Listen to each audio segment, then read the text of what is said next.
Hi, T. Carlson here. The RoboCop series is certainly one of science fiction's high watermarks and most revered and beloved franchises. But even a franchise like this doesn't exactly have every film being a total winner. RoboCop 3 was released on Blu-ray by Shout Factory a few years back, and this, of course, is often considered to be the worst film in the series. But again, they have given us the movie on Blu-ray. It's the only RoboCop film now that's not available on 4K, as the first film, the second film, and the 2014 remake have all gotten domestic American 4K releases. In RoboCop 3, the old parts of Detroit are, of course, under siege from OCP, Omni Consumer Products, the company that took over the police department and was ultimately responsible for the creation of RoboCop. But there's a resistance movement trying to push back the OCP oppressors, and it's not long before they have to bring in the big guns from Japan to try to take down those last-minute holdouts. And of course, RoboCop finds himself on the side of the people trying to stand up for what's right and keep their homes, but when RoboCop suffers a great personal loss, he has to do what's necessary to strike back against OCP and its leaders. RoboCop 3 had a lot of potential, but unfortunately, it just falls flat in nearly every way. One of the biggest mistakes this franchise made was trying to go PG-13. The first two RoboCop movies are very violent, hard R-rated movies, and it shows in every scene.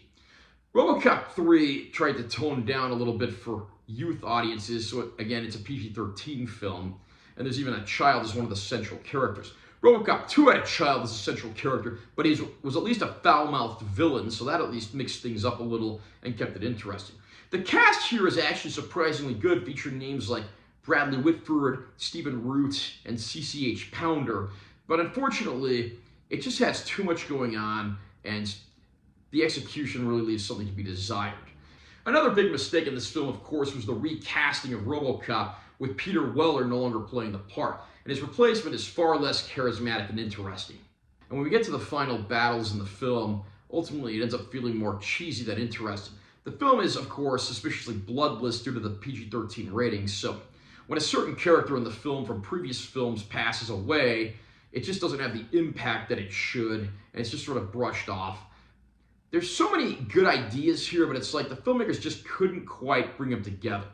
I don't hate RoboCop 3, but I do have to say, it is certainly the low point of this series. I mean, I'll probably even take the 2014 remake over this one. Now, I will say this, Shout Factory, even if a movie's not great, always gives them the royal treatment. And this Blu-ray transfer of RoboCop 3 looks absolutely gorgeous. It's clear whatever degree of remastering done here worked wonders for the film. It looks great. Admittedly, some effect shots don't look the best, but that's just because they're a product of their age and era. But the transfer is very good, and fans of the film, or anyone who wants to get the film for completion's sake, shouldn't be disappointed with the picture quality. And there are several new featurettes featured on here with a lot of interviews and behind-the-scenes content, so if you are a fan of the RoboCop franchise, you'll certainly find a lot to like here. Again, RoboCop 3 is not a great film, but if you are a fan of the RoboCop series and you just want to get this one to complete your collection, it's certainly worth picking up just based on the bonus features and the transfer alone. I don't think anything could ever really make me like or love this film, but Shout Factory's certainly done right by it despite that. How about you? What do you think of RoboCop 3? Do you think this is an absolutely terrible film? Do you think it's something of an underrated classic?